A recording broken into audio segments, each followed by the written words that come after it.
Eu queria convidá-los a abrir as suas Bíblias na carta de Paulo aos Romanos, no capítulo de número 12. Carta de Paulo aos Romanos, capítulo de número 12. A partir do verso 1. Diz assim o texto: Portanto, caros irmãos, rogo-vos pelas misericórdias de Deus, que apresenteis o vosso corpo como um sacrifício vivo, santo e agradável a Deus, que é o vosso culto racional. E não vos amoldeis ao sistema deste mundo, mas sede transformados pela renovação das vossas mentes, para que experimenteis qual seja a boa, agradável e perfeita vontade de Deus. Que o Senhor mesmo aplique essa palavra ao nosso coração e nos dê entendimento da verdade, para que, compreendendo-a, possamos colocá-la em prática na vida. O homem é aquilo que pensa no decorrer do dia. A frase do filósofo americano Ralph Emerson, escritor, pensador do século XIX. De fato, você é aquilo que você pensa. Você é o resultado da matriz de valores, de conteúdos, de crenças, de princípios, de convicções, de experiências que você guardou e por elas você vive, você escolhe, você planeja, você toma iniciativas, você é o que você pensa.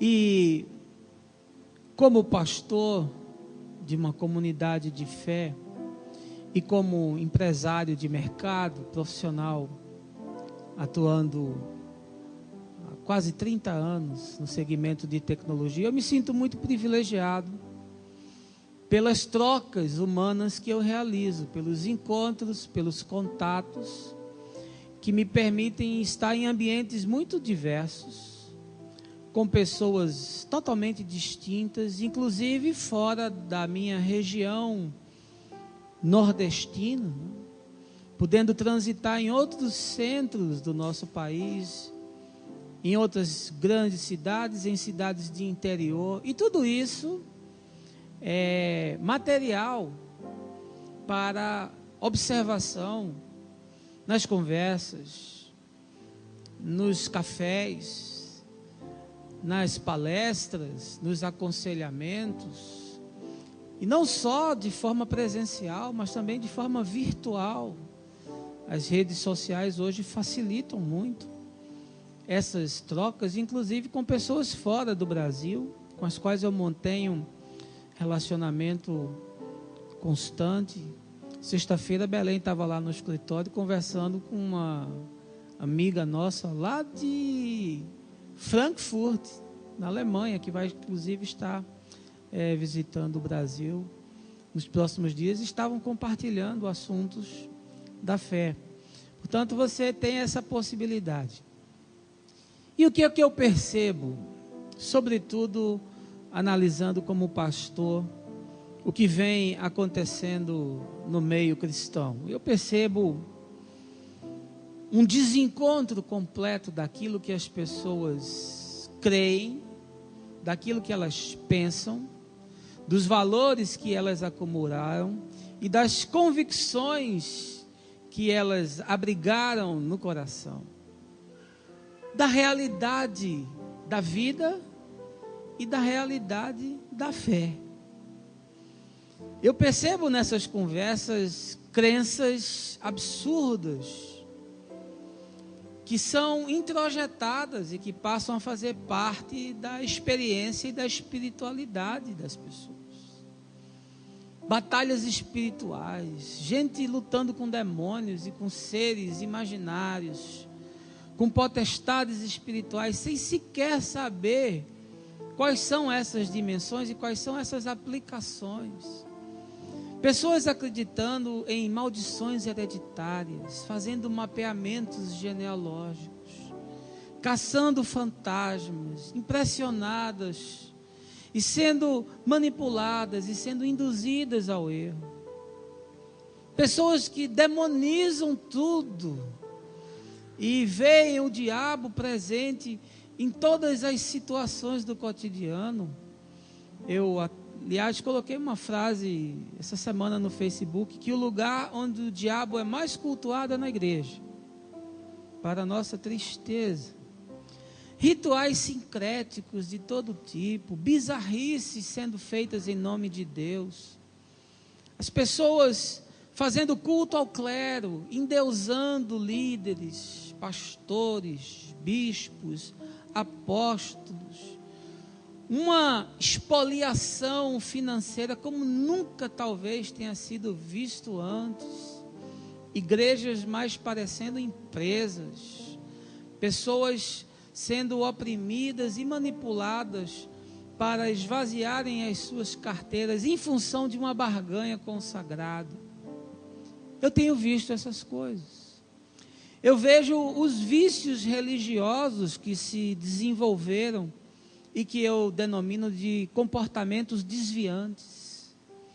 Pessoas se sentindo proibidas de fazer tudo. Não pode jogar, não pode beber, não pode fumar, não pode transar, não pode se divorciar, não pode ir na festa, não pode ir no show, não pode nada.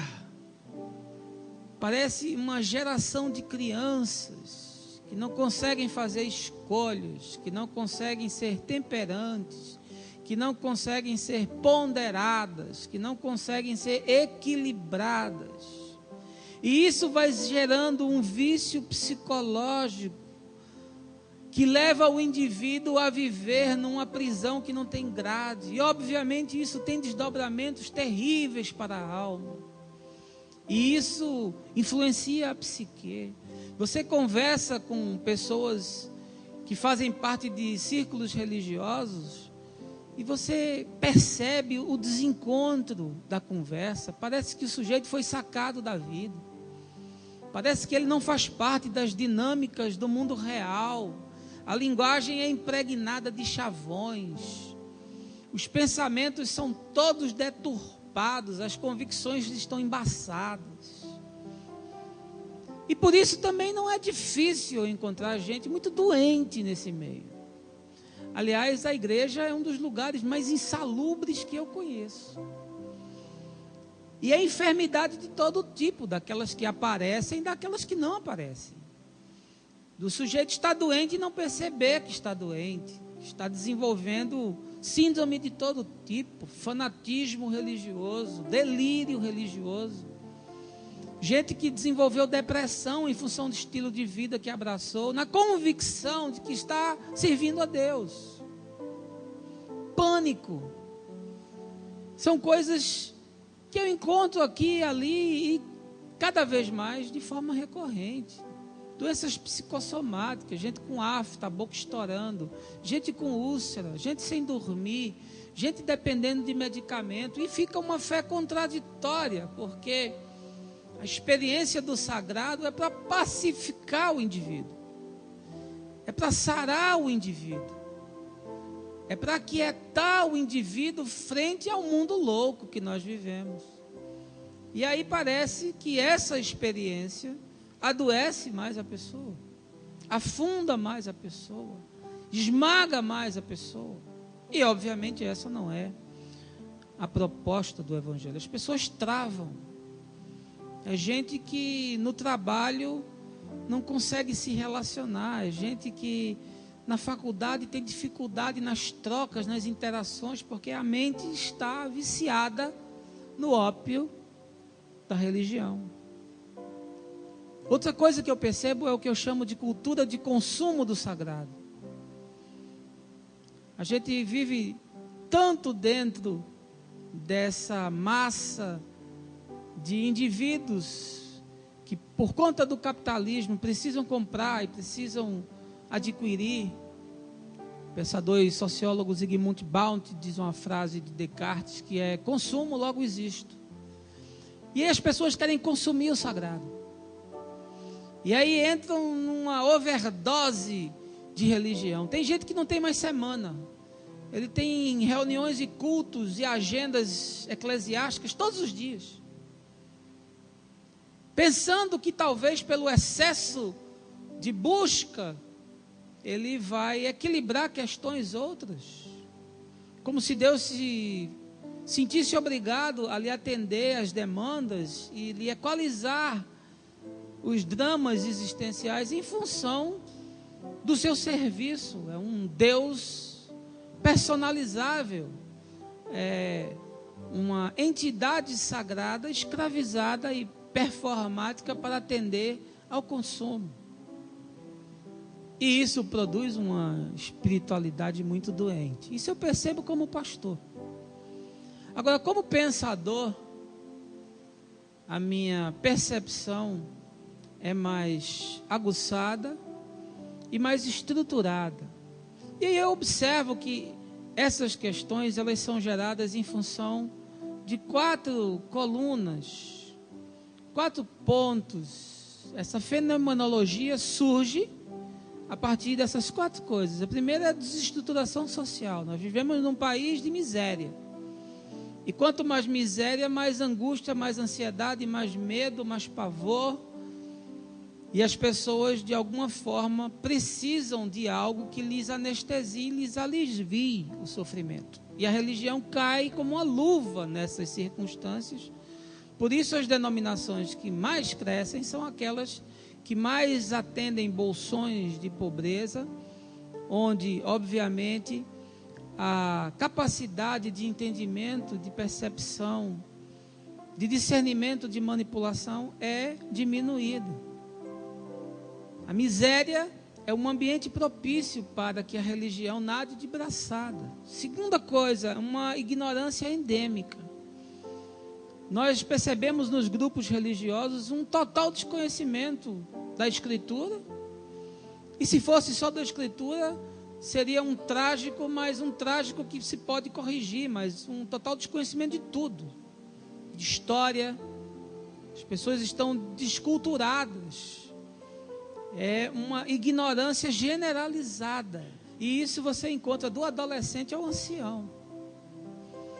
É um amontoado de gente que engole tudo que lhes é ofertado. Terceiro problema é o misticismo que está impregnado na nossa cultura. Nós somos um povo de herança indígena e africana do ponto de vista de cultos religiosos e de um catolicismo ibérico. E a mistura disso, obviamente, produziu uma série de crenças que determinam que na nossa cultura religiosa o espetacular tem que acontecer.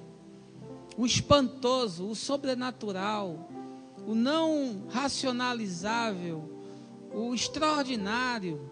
É uma dependência da apoteose. E a quarta coisa que eu chamo da sociedade de conveniência. Um fenômeno que não é brasileiro, mas é contemporâneo, chamado self-made religion. É um Deus feito para atender às suas conveniências. É um Deus comoditizado. E para esse Deus comoditizado, você escolhe aquilo que você quer. Você vai na igreja que você quer, ouvir o pregador que você quer, você estabelece quais são as suas demandas e Deus tem que lhe atender a esses ditames. Eu me lembrei essa semana de um livro de Platão que eu li há bastante tempo atrás, mas que tem um caso clássico chamado O Mito da Caverna. O livro é A República, que fala sobre a teoria do conhecimento. E o que é esse mito da caverna? Eu vou explicar para você, porque tem tudo a ver com o que está acontecendo nos nossos dias. E aí vai ficar mais simples. O mito da caverna é o seguinte: um grupo de indivíduos que desde sempre está escravizado dentro de uma caverna. Eles estão amarrados uns aos outros, sentados, e na sua frente tem uma parede. Nessa parede são projetadas imagens de estátuas. Estátuas de homens, estátuas de animais, estátuas de plantas, de objetos da natureza. E essas sombras são projetadas através de uma fogueira que fica atrás deles. Portanto, toda percepção que eles têm da realidade são aquelas sombras. E eles começam a dar nomes àquilo. Inclusive as combinações de planta com objeto, de homem com animal, de animal com objeto. E eles começam a acreditar que de fato as coisas são daquele jeito. Mas o que acontece? Um belo dia, um daqueles indivíduos que nunca havia visto o mundo real, que nunca havia saído daquela caverna, que tudo que conhecia era aquelas sombras que eram projetadas, ele se solta. E aí ele sai de dentro da caverna. E enquanto ele está saindo, ele percebe não só aquela fogueira, mas percebe aquelas estátuas e vê que aquilo não é real, que aquilo é um molde, que aquilo é um arquétipo. E aí ele, quando chega do lado de fora, fica encandecido pela luz do sol e não consegue enxergar. Os seus olhos não estão adaptados à realidade e às dinâmicas da vida. Ele passa um tempo para se adaptar. Mas quando ele consegue abrir os olhos, quando ele consegue enxergar, ele fica estupefato. Porque aí ele vê os homens como os homens são. Ele vê os animais como os animais são. Ele vê a natureza, as flores, os pássaros, os rios, as frutas como elas são. E aí ele fica louco. Ele diz: olha, eu estava vivendo um sonho. Eu quero voltar lá e quero libertar os meus amigos que estão presos. Quero dizer para eles que nada daquilo que eles estão vendo é real. E aí ele volta para a caverna. E sabe o que acontece? Quando ele conta aos amigos a sua experiência, os amigos dizem que ele está louco, que ele ficou ensandecido, que o fato de ter saído daquela prisão, daquele lugar aparentemente seguro, confortável, protegido, desarticulou completamente o seu pensamento e as suas ideias, a ponto de que ele, insistindo em convencer os amigos a saírem da caverna, eles dizem: olha, se você continuar falando isso, a gente vai lhe matar. Pois bem, essa história simples que Platão escreveu há 2.300 anos atrás, aproximadamente, ela explica muito bem o que está acontecendo hoje dentro da igreja, no mundo cristão, entre os evangélicos. A caverna nada mais é, meus irmãos, do que a igreja. A igreja é a caverna. As pessoas vivem nas sombras, travadas, cerceadas, dogmatizadas, serializadas. As figuras que são projetadas na parede, que fica todo mundo vendo, são o que eu chamo de arquétipos, que são os personagens das escrituras. Perceba que você vai nas comunidades e o que você menos ouve falar é de Jesus. O sujeito prega de Moisés, das conquistas de Davi, da fé de Abraão, da ousadia de Elias, da fragilidade, mas da convicção e do quebrantamento de Jeremias. O sujeito fala da tenacidade de Paulo, do arrojo de Pedro, do amor de João, de Jefité, e fala de Sansão, e fala dos heróis da fé, mas ninguém fala de Jesus. São os arquétipos projetados, são os modelos que nós acabamos copiando. E quem são aqueles indivíduos acorrentados? São os crentes, sentados nos bancos das igrejas, presos, amordaçados. E o que é que os prende? São as doutrinas, são as convicções que eles criaram, são os métodos que eles incorporaram, são as crenças que eles passaram a desenvolver. E o que é a luz dessa fogueira que projeta essas doutrinas, essas imagens? Nada mais é do que a interpretação distorcida. É a propagação fraudulenta. É a manipulação. É o convite à catarse. Agora, o ambiente externo da caverna é o mundo. Como o mundo é, com as suas dinâmicas próprias. E a luz do sol é a revelação do verbo de Deus, é a chave da interpretação que está em Jesus. O mito da caverna explica muito bem o que está acontecendo.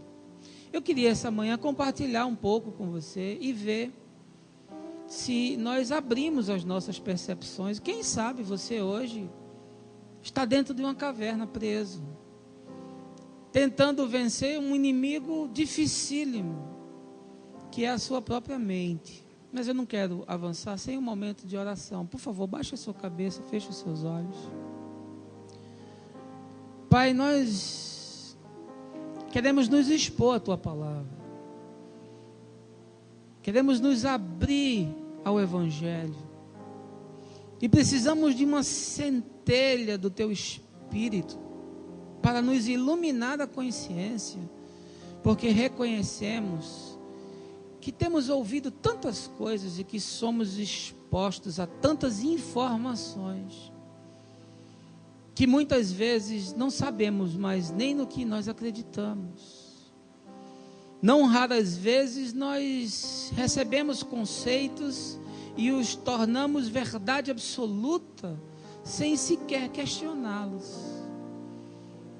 Muitas das nossas convicções podem estar totalmente infundadas. Muito daquilo que nós colocamos como ideal de vida pode não ser o teu desejo e a tua vontade. Portanto, essa manhã, Senhor, não só para os que aqui estão, mas para todos os que me ouvirem, através do teu Espírito, amolece o coração e aguça o entendimento para a prática da justiça e da verdade, no nome de Jesus. Amém. Gente boa de Deus, esse texto que nós lemos da carta aos Romanos, apesar de muito curto, é muito rico.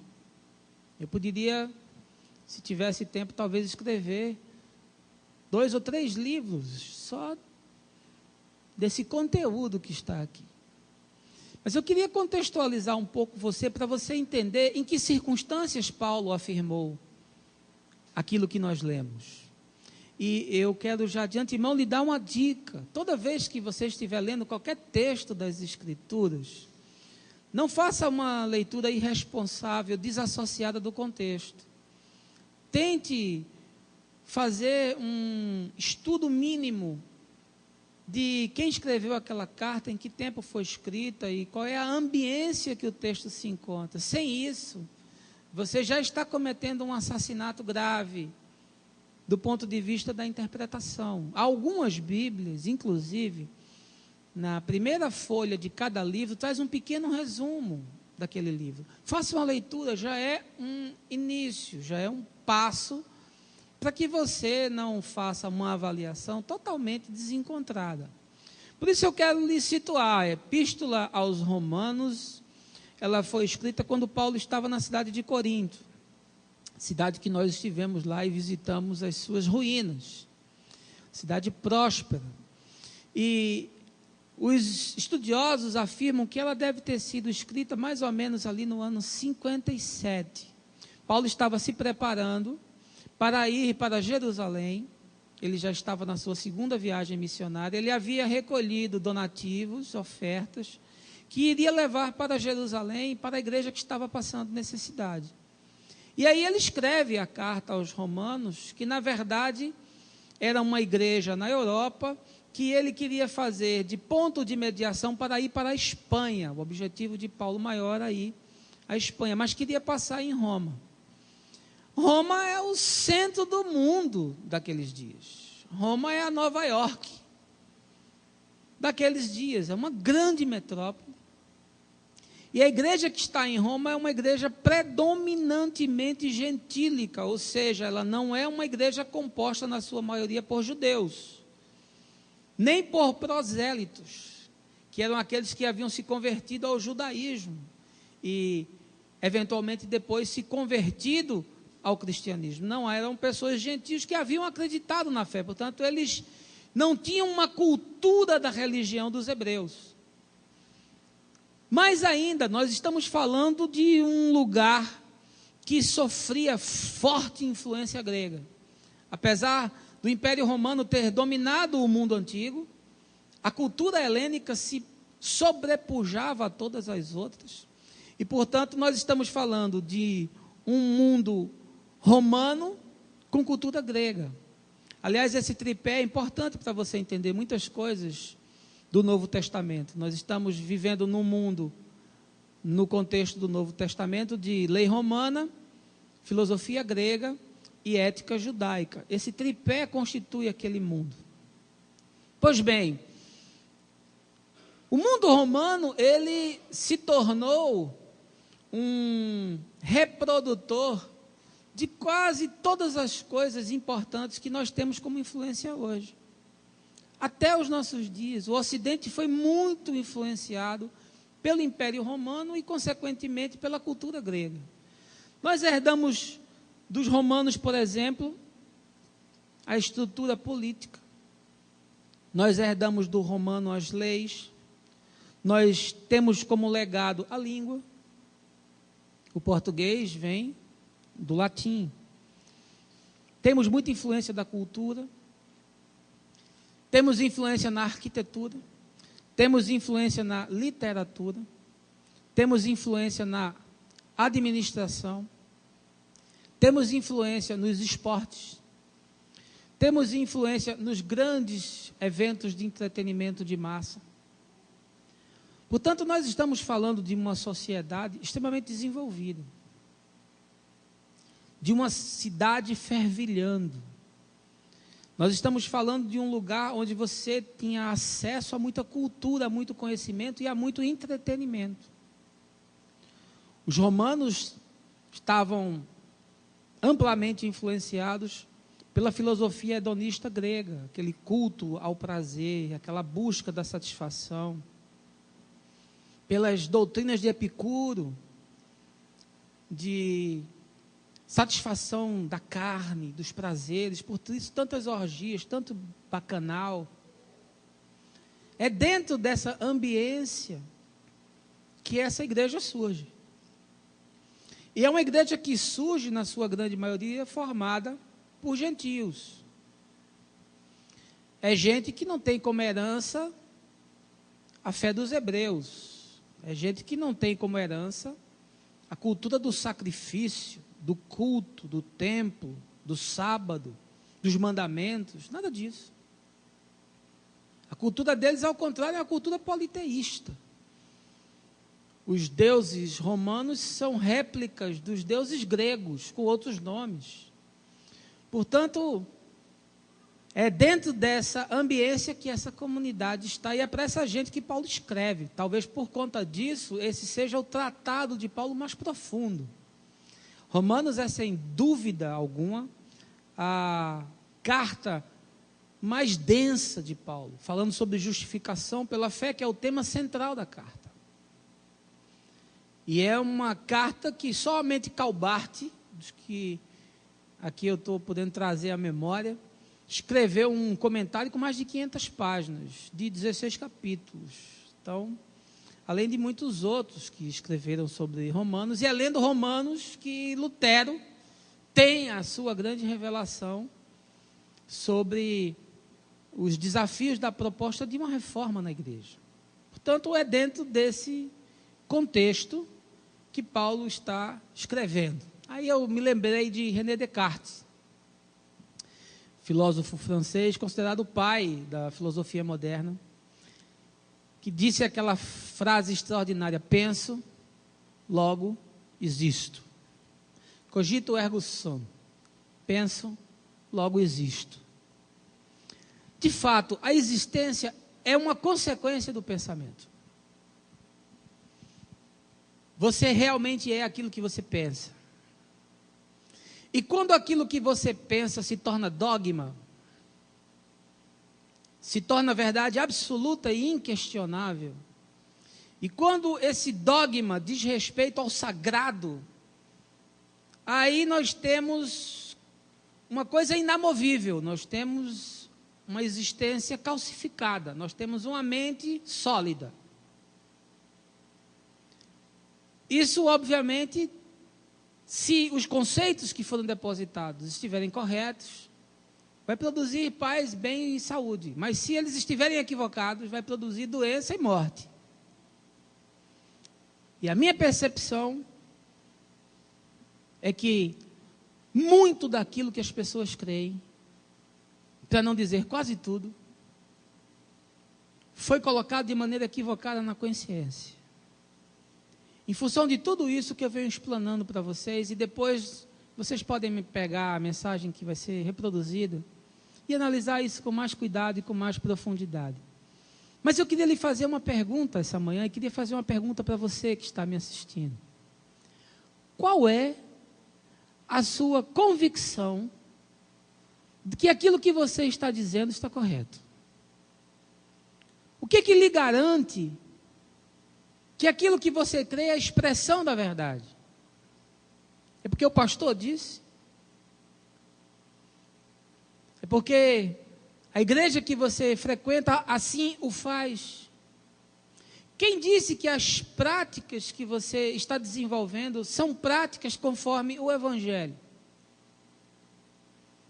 Quem garante que a consciência espiritual que você desenvolveu é a consciência espiritual conforme a mente de Jesus? Quem lhe garante isso? Aí você talvez possa me afirmar, poxa, mas eu não estudei teologia. Mas não é preciso estudar teologia para você construir essa matriz. E com isso eu não estou dizendo que o estudo da teologia não se aproveita para nada. Claro que se aproveita. Mas para tal, a teologia terá pouca influência. O que eu quero lhe demonstrar com esse texto essa manhã são duas aplicações que são simples e que podem lhe ajudar imensamente daqui para frente, e que talvez possam lhe esclarecer essa manhã alguns desvios e alguns equívocos, que provocam outros desvios e outros equívocos, e isso vai se adensando numa espiral, que tem como consequência última a produção de uma espiritualidade totalmente desfocada e descentrada. Olha, meus irmãos, para meu alarde e para o meu terror, eu lhe digo que mais de 90% das pessoas com as quais eu converso e que tenho a oportunidade de aconselhar, elas têm uma fé completamente desfocada. E eu lhe diria que a grande maioria dos conceitos que eles introjetaram e pelos quais vivem estão equivocados. E isso é uma tristeza muito grande, porque não raro eu encontro gente que me diz assim: eu perdi a minha vida. Não raro eu encontro gente que diz assim: eu vivi anos escravizado por isso. Não raro eu encontro pessoas que me falam: olha, o senhor não tem ideia, pastor, de como isso me fez mal, de como isso me adoeceu. E tanto mais tempo elas passaram dentro das estruturas eclesiásticas, mais a doença se aprofundou. E é muito triste você ver isso, porque você sabe que esse problema não tem solução a curto prazo, talvez nem a médio prazo. A minha esperança é de que ele tenha no longo prazo. E por quê? Porque os púlpitos das igrejas viraram um local de entretenimento. As igrejas se transformaram em circos. Nisso elas se parecem muito com Roma. Elas dão pão e circo. Elas dão entretenimento e um pouquinho de migalha de pão com leite. e geram uma recorrência em função daqueles aspectos que nós analisamos. Eu queria essa manhã lhe dar apenas 2 princípios, extraídos do texto de Paulo, para ser muito objetivo, porque numa mensagem não daria para explanar de forma mais adensada, mas pelo menos com essas 2 coisas, você já vai começar a fazer uma revisão, uma releitura, uma reanálise daquilo que você abraçou como vida e que talvez não seja vida, seja morte. Primeira coisa que eu quero lhe dizer é que a proposta do Evangelho tem a ver com uma nova dinâmica para a vida. Veja aí, capítulo 12, verso 1, eu vou extrair tudo do texto. Paulo diz assim: portanto, caros irmãos, rogo-vos pelas misericórdias de Deus, que apresenteis o vosso corpo como um sacrifício vivo, santo e agradável a Deus, que é o vosso culto racional. Para quem Paulo está falando? Paulo está falando para gente que tem cultura, conhecimento, que vive numa grande metrópole, que está numa comunidade que não tem heranças espirituais de Israel. E aí Paulo está falando para eles o seguinte: olha, eu quero desafiar vocês, eu quero convocar vocês a se apresentarem como um culto para Deus. Obviamente que eles tinham um conhecimento sobre a cultura dos sacrifícios dos hebreus. Isso estava presente em toda a comunidade. De alguma forma, os judaizantes estavam se infiltrando e tentando ressuscitar essas coisas. Aquela cultura de procurar o templo para oferecer o sacrifício pelo pecado, ou a oferta de manjares de agradecimento, de adoração, para santificar o povo. Essa cultura está impregnada de alguma maneira. E está tão impregnada que ainda existe hoje. O sujeito ainda faz sacrifícios para tentar agradar a Deus.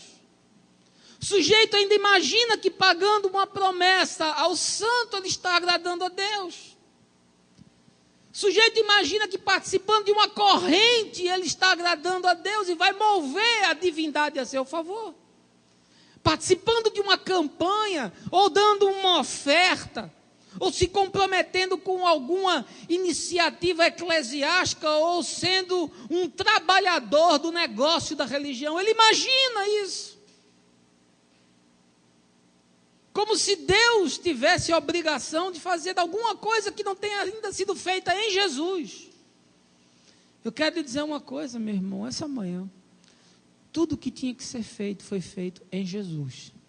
Não ficou nada para você fazer, amém? Tudo foi consumado em Jesus, e quando Jesus disse está pago, não ficou nenhuma prestação em aberto. Não há mais nada que precise ser acrescentado à cruz, porque na cruz tudo se fez.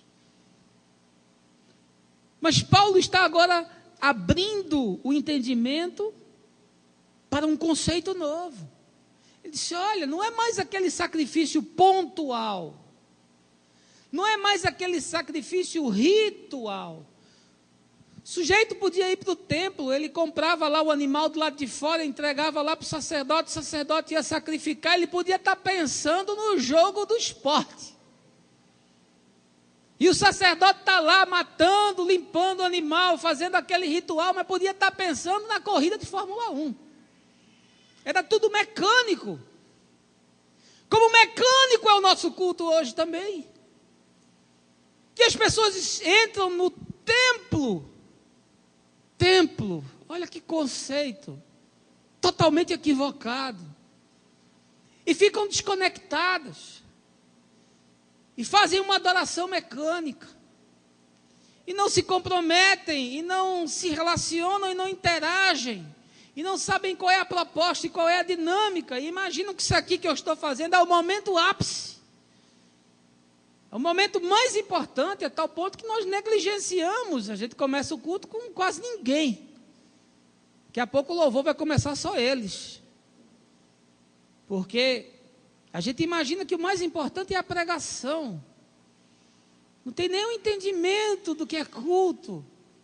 E aí Paulo está dizendo, olha, aquele ritual esporádico, mecanizado, desensibilizado, que não carrega em si nenhuma paixão, e nenhuma devoção, e nenhum entendimento, por favor, deixem isso para lá, porque eu estou convidando vocês a vocês serem o sacrifício. É outra proposta. A vida é o culto. O culto é santificado pela vida. As pessoas imaginam que vêm no culto para ficarem santificadas. É o contrário. Elas são santificadas na vida para santificarem o culto. Está tudo equivocado. O sujeito pensa que isso aqui vai desenvolver nele uma espiritualidade. Ele está cumprindo um compromisso religioso social. E que vem aqui para ouvir Deus. Que vem aqui para adorar a Deus e ouvir a palavra de Deus. Tudo está equivocado.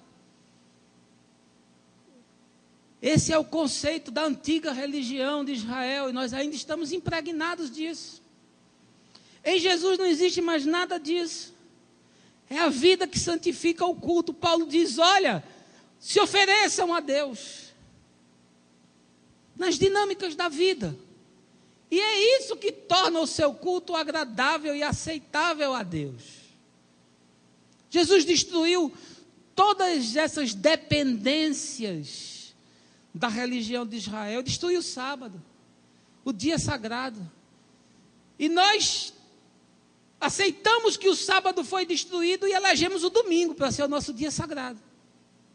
Aí no domingo o cara fica espiritual, trata bem a mulher, dá um beijo nos filhos, dá uma oferta, acorda mais cedo e tal, e se concentra para ouvir a Bíblia, é um suplício, mas o cara faz uma força. Mas na segunda-feira ele está liberado, porque ele já pagou o pedágio da semana. E nós chamamos isso de culto. E pior, nós achamos que Deus aceita, que Deus recebe isso, que nós chamamos de culto. Em Jesus se acaba tudo, a geografia do sagrado, e a gente chama isso de templo. Ou você aí está me ouvindo, se chama a sua catedral de templo. Seu espaço de culto de templo, diz, nós estamos no templo. Você não está no templo, você é o templo. É um outro conceito pelo qual não quero nem entrar agora. Mas em Jesus essas geografias são dispersas e destruídas, quando ele diz, nem em Jerusalém, nem aqui no monte Gerezim. Vocês samaritanos adoram ao Deus do monte, nós judeus adoramos ao Deus do templo. O Pai está procurando gente que não tem geografia, que não se limita a espaços, que não caça ambientes, que não se emociona apenas dentro de quatro paredes. O Pai está buscando aqueles que celebram a vida e fazem da vida culto em todo canto, onde estiverem, porque os adoradores adorarão em espírito e em verdade. Eles não vão precisar de liturgia, eles não vão precisar de ministério de música, eles não vão precisar de boletim, eles não vão precisar de dia, lugar, horário, catarse, orações melancólicas para o cara se emocionar. Não, eles vão celebrar a vida e tornar a vida culto onde quer que eles estejam. Por isso que Paulo diz, apresentem os corpos de vocês como um sacrifício vivo, santo e agradável a Deus. Ou seja, ele convida a mim e a você a tirarmos a nossa espiritualidade de um local, de um dia, de um espaço e de um roteiro, e diz assim, olha, encarna isso todo dia, toda hora, em todo canto onde você esteja.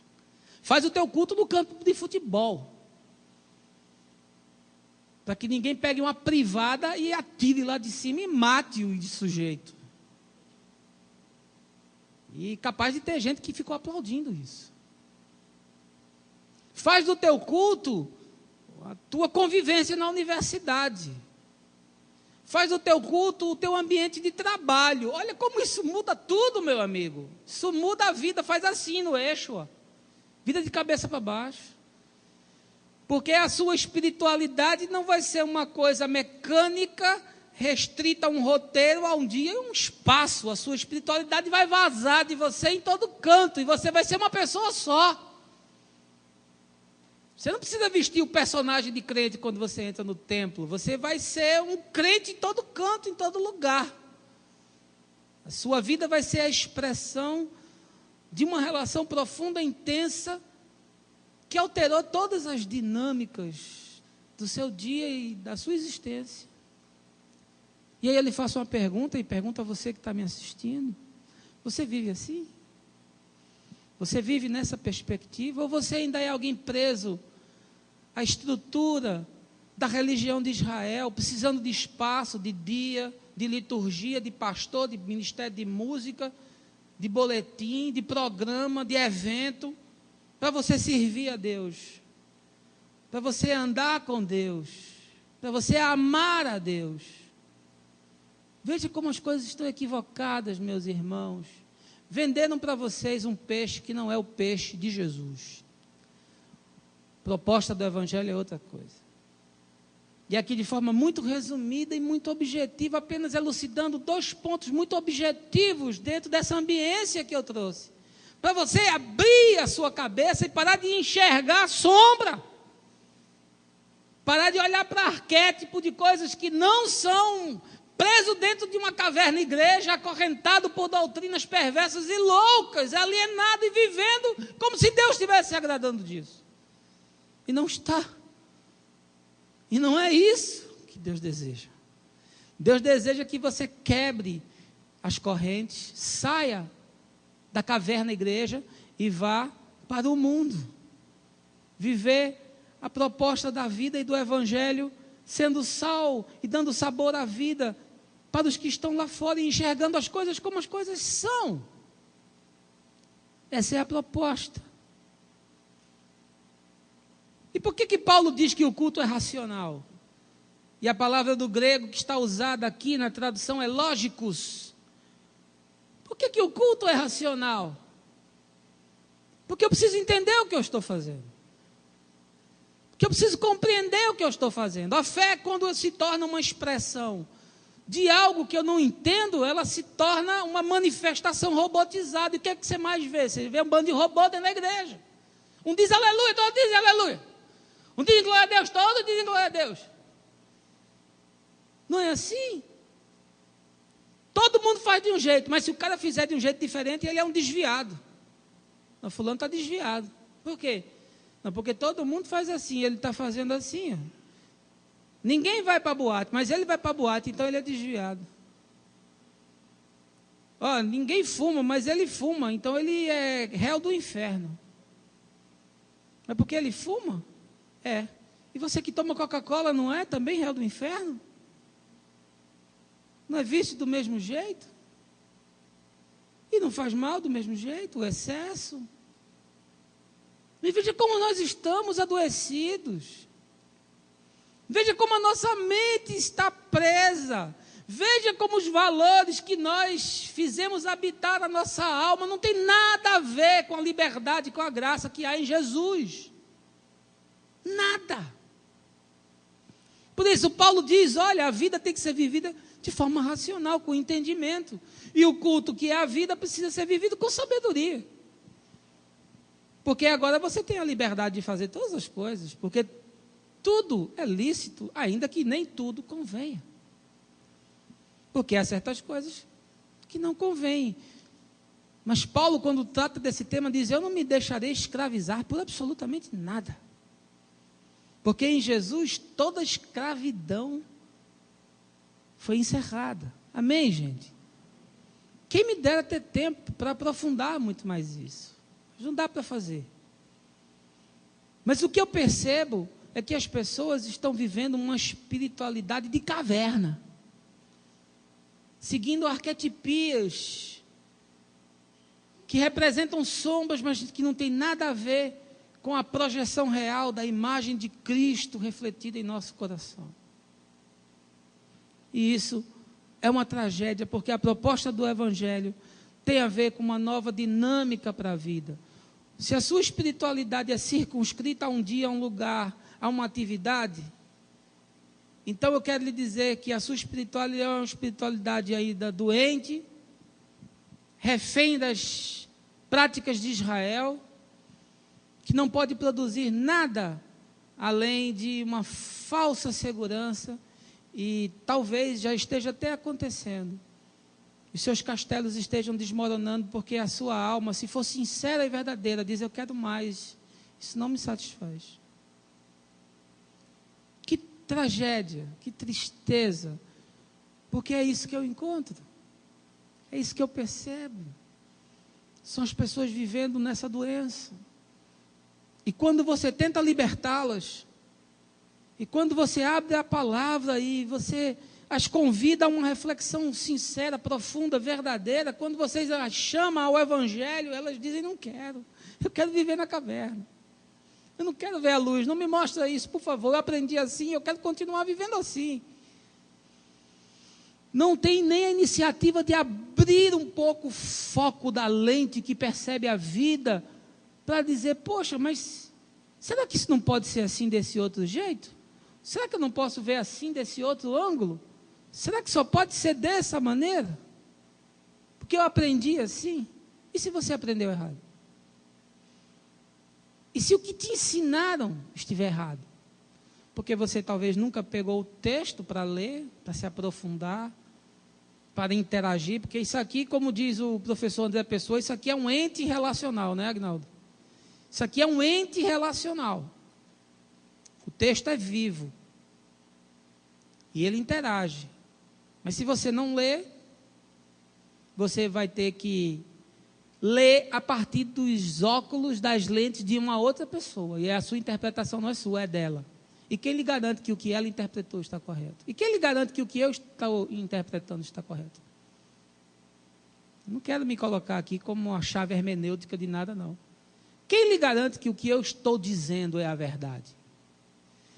A única verdade que você pode tomar como verdade absoluta em tudo que eu estou dizendo é que você deve, você mesmo, procurar a verdade.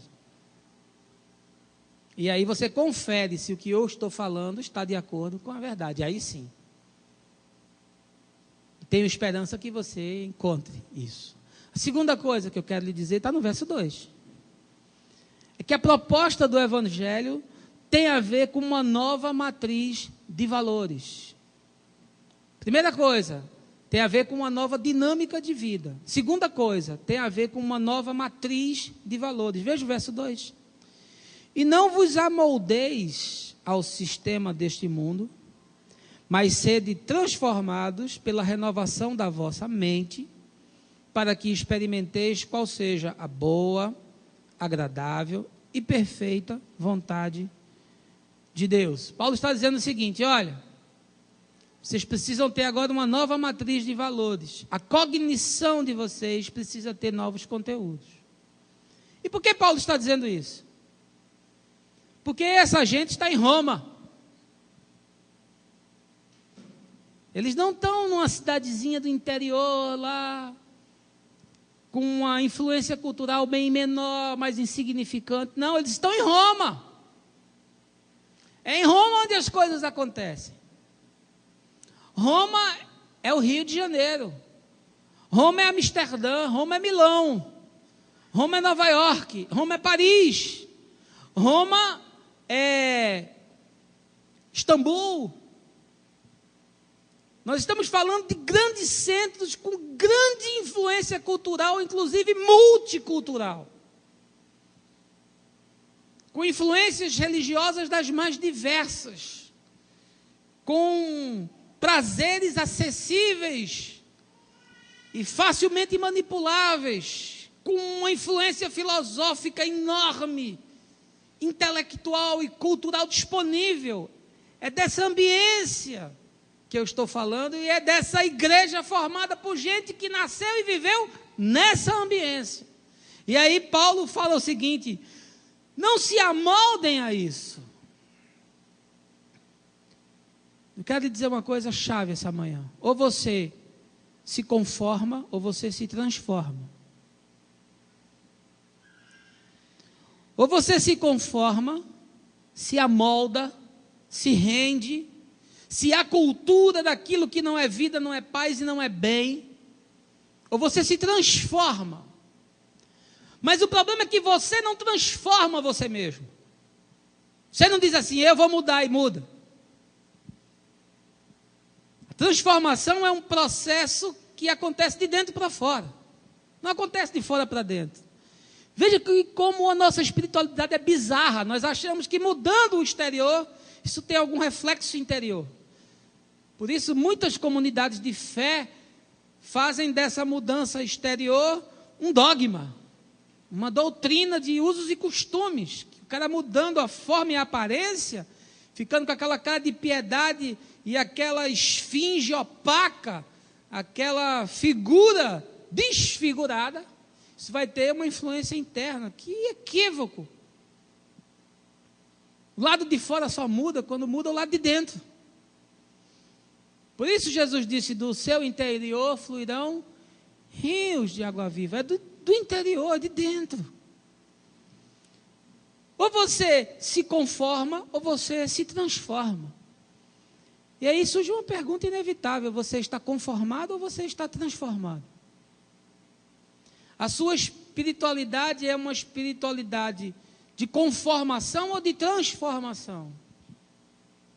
Porque a transformação implica em busca e disciplina. A conformação não. Sabe como é que você se conforma? Tudo que eu digo você aceita. Tudo que um outro pregador disser você aceita. E pior ainda, se você ouvir 4, 5, 6, 8 ou 10, tudo que eles disserem você tenta de alguma forma juntar e cria uma fé Frankenstein. Porque não tem como harmonizar, por exemplo, teologia neopentecostal e teologia reformada, apesar de que eu não estou em nenhuma das duas. Mas é irreconciliável o negócio.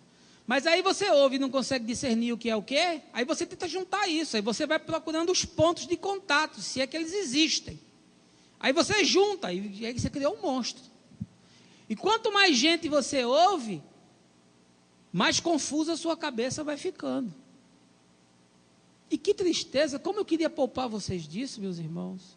Como eu queria que vocês participassem de um pequeno grupo e fossem orientados e ensinados na verdade, e criassem vínculos e relacionamentos, e não ficassem ouvindo aqui, ali. Ah, mas eu estou ouvindo fulano, que ele é reconhecidamente uma pessoa respeitável. Pode até ser. Mas quanto mais gente você ouvir, mais confuso você vai ficar, porque você ainda não estabeleceu um lugar para você criar vínculos, ser ministrado e ministrar aos outros também. É uma tristeza. Nós fazemos de igreja terreiro.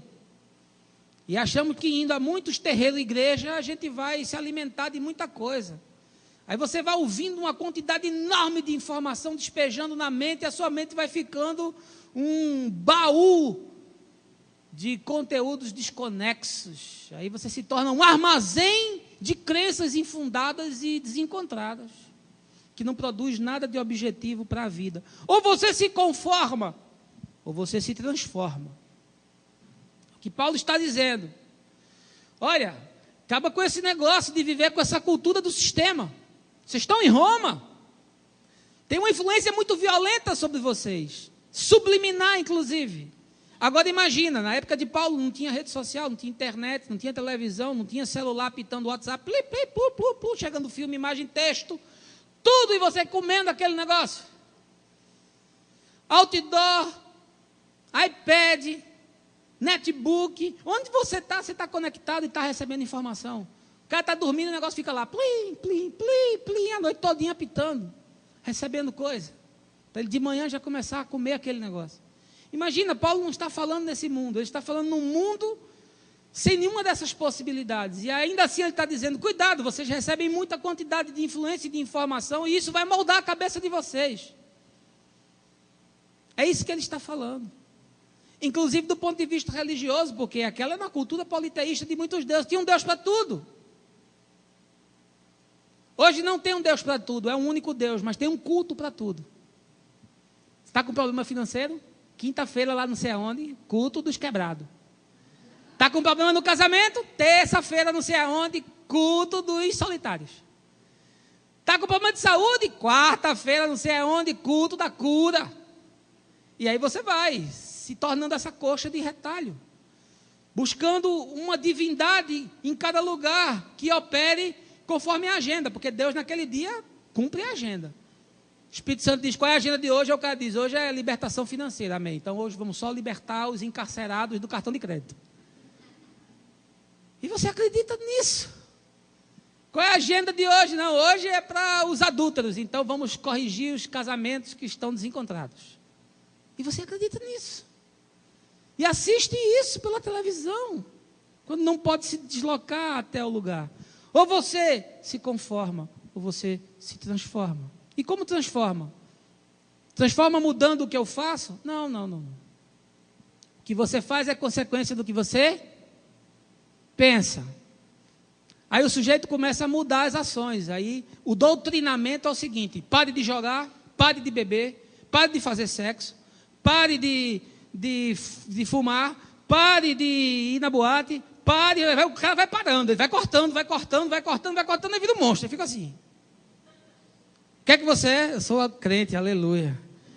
Jesus me salvou, estou tão feliz por isso. Olha a minha cara de alegria. Jesus é a solução. Você acha que as pessoas vão acreditar numa espiritualidade bizarra, maluca, desconcertante dessa? Mas é isso que nós fazemos, meus irmãos. Nós mudamos o que nós fazemos e não mudamos o que nós pensamos. E arrependimento é uma palavra que na nossa tradução perdeu totalmente o significado. Porque nós nos arrependemos no nosso conceito de coisas que nós fazemos. Eu me arrependo de uma coisa que eu fiz. Mas arrependimento na Bíblia não é isso, é outra coisa. O arrependimento não é a mudança do que eu faço, mas é a mudança da minha mente, do que eu penso. A metanoia, que é a palavra grega que está usada no texto de Atos, é uma mudança de entendimento. A coisa começa aqui, na minha matriz de valores e de princípios, na minha cognição, na minha percepção. Primeiro muda aqui. Quando muda aqui, aí o que eu faço segue aquilo que eu penso.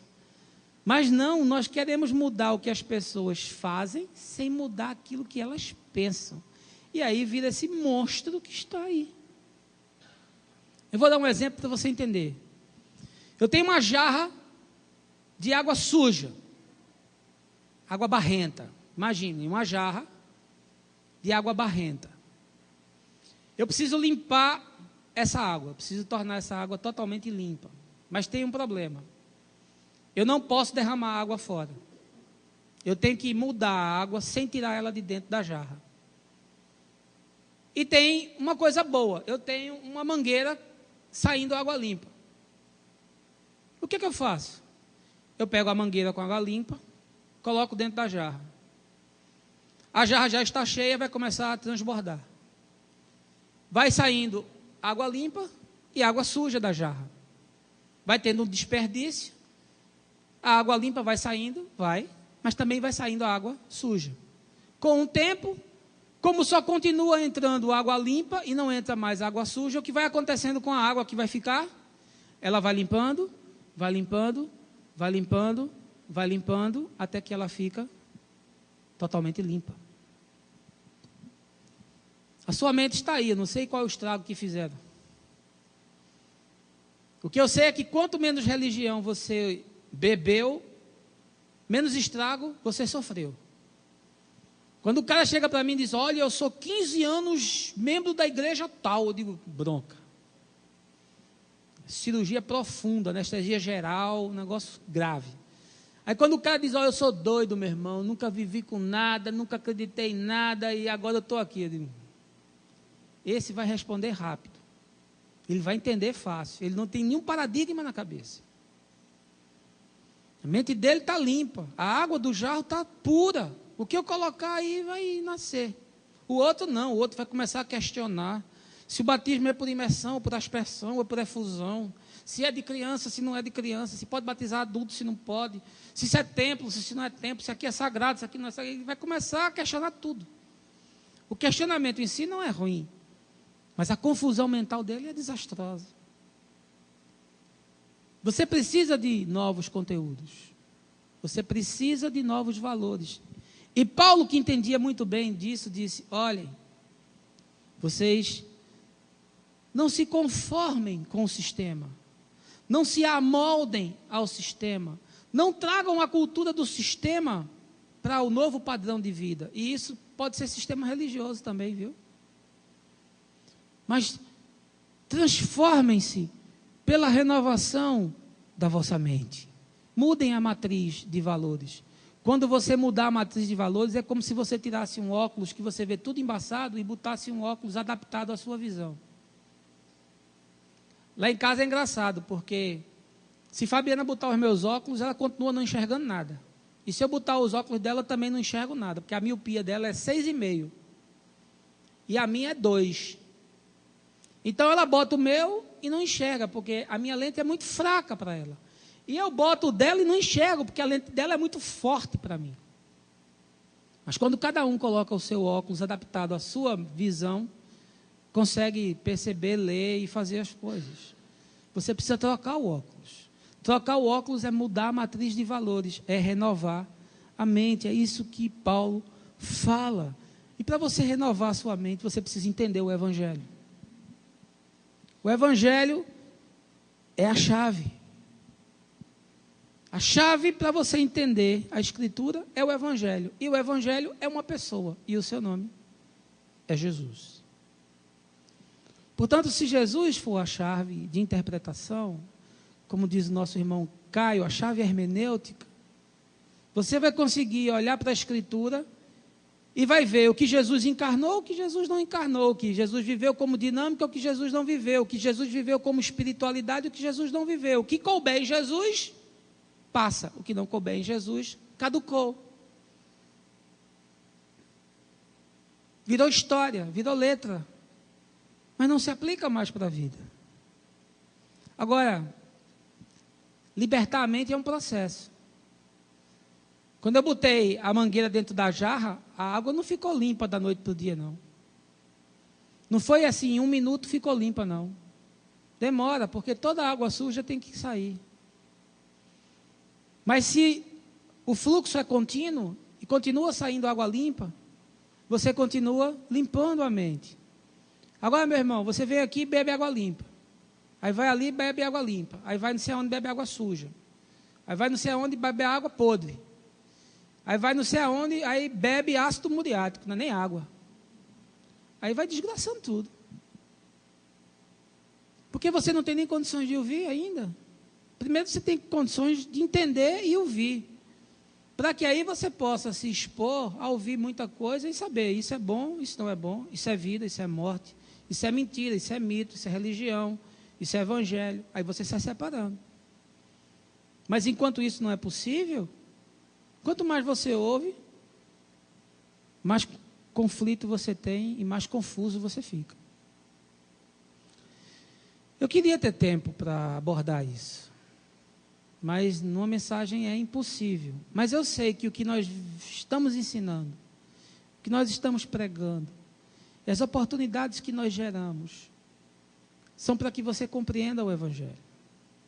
Bom seria se você pudesse dar crédito aos desafios que a gente faz, as coisas que a gente anuncia, os convites que a gente realiza.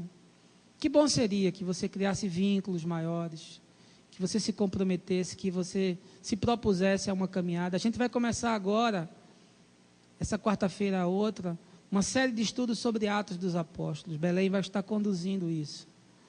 E vai ser muito bacana, porque nós vamos entender toda a ambiência ali de Atos. Ele vai falar sobre a Palestina nos dias de Jesus, situação socioeconômica, cultural, religiosa. Vai ser muito bacana nas quartas-feiras. Quem sabe você, né, abre um tempo na sua agenda, vem para entender, para conhecer, para aprofundar, porque isso vai ajudar você a compreender muita coisa que você hoje talvez não compreenda. Lê o texto que não foi escrito para você, numa cultura que não é a sua, num mundo que não é o seu, e sem ter nenhuma base de sustentação, é difícil de interpretar. E aí você toma água podre, achando que é água mineral. E isso vai causar prejuízo e vai fazer mal. O meu desejo é que nós possamos aqui ter uma comunidade sadia. O curioso é que os centros de alienação prosperam e ficam lotados de gente porque o marketing religioso é muito violento e a capacidade de manipulação também. E os centros simples de pregação do Evangelho são pequenos e são discretos, porque esse produto não vende. Alguém me disse recentemente: olha, esse produto não vende. Tem que embalar ele de uma outra forma para vender. Mas aí quando a gente embala de uma outra forma, a gente distorce a verdade. Portanto, nós continuamos pregando aquilo que nós entendemos ser a verdade. E anunciando a todo homem que Jesus é a pedra angular. E ensinando a todo homem que Deus estava em Cristo, reconciliando consigo todo aquele que nele crê, não imputando aos tais os seus pecados. É isso que nós anunciamos. E tentando de todas as formas, com textos, com postagens, com mensagens, com conversas, com pequenos encontros, libertar aqueles que estão na caverna, tirá-los da escuridão, quebrar as algemas que os amarram, chamá-los para fora, para a vida, para enxergar o mundo. Mas nem todos querem sair. Aliás, são poucos os que querem sair. Há muitos que me chamam de louco. Você está maluco. Você deixou a instituição e surtou. Mas eu sempre preguei isso. Faz 31 anos que eu prego isso, que eu ensino isso, que eu escrevo isso. É bom porque está tudo documentado. É só pegar 5, 8, 10, 15 anos dos meus textos, das minhas mensagens e ver se não era a mesma coisa. Eu não mudei porque eu saí da instituição. Não saí porque me decepcionei com a instituição, me choquei com a instituição. Não, eu sabia o que era a instituição, eu sempre soube. Mas houve um limite de tolerância meu, de convivência. E quando chegou no meu limite, acabou-se. Mas eu não mudei. O que eu estou pregando não mudou. O Evangelho continua sendo o mesmo. Seja eu mentiroso e seja o Evangelho verdadeiro. E se o que eu vos anuncio, o que eu vos ensino, não estiver conforme as Escrituras, por favor, me ajudem, me admoestem, me corrijam, me confrontem em amor.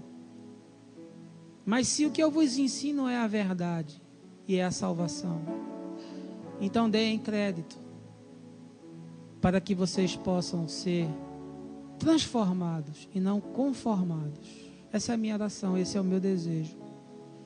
Que Deus esteja abençoando você. Que Deus esteja derramando graça na sua vida. Que esse culto de hoje possa ter lhe trazido alívio, pacificação, e que não se restrinja ao ambiente e à programação e ao tempo, mas que se torne culto lá fora. Que você continue o seu culto durante todo o dia e durante toda a semana. Que a vida seja o culto, porque é o viver que santifica esse culto. E que os conceitos, os valores, os princípios, as experiências da sua cognição sejam alterados para o Evangelho. Que você alimente a sua mente de paz, de graça, de misericórdia, de bondade, de mansidão, de domínio próprio, de entendimento, de generosidade, porque contra essas coisas não há nem lei nem os profetas. Esse é o fruto do Espírito, que acompanhará todo aquele que crê, que se tornará esperança e misericórdia no chão de cada dia. Que Deus lhe abençoe e lhe dê a sua paz, no nome de Jesus. Amém.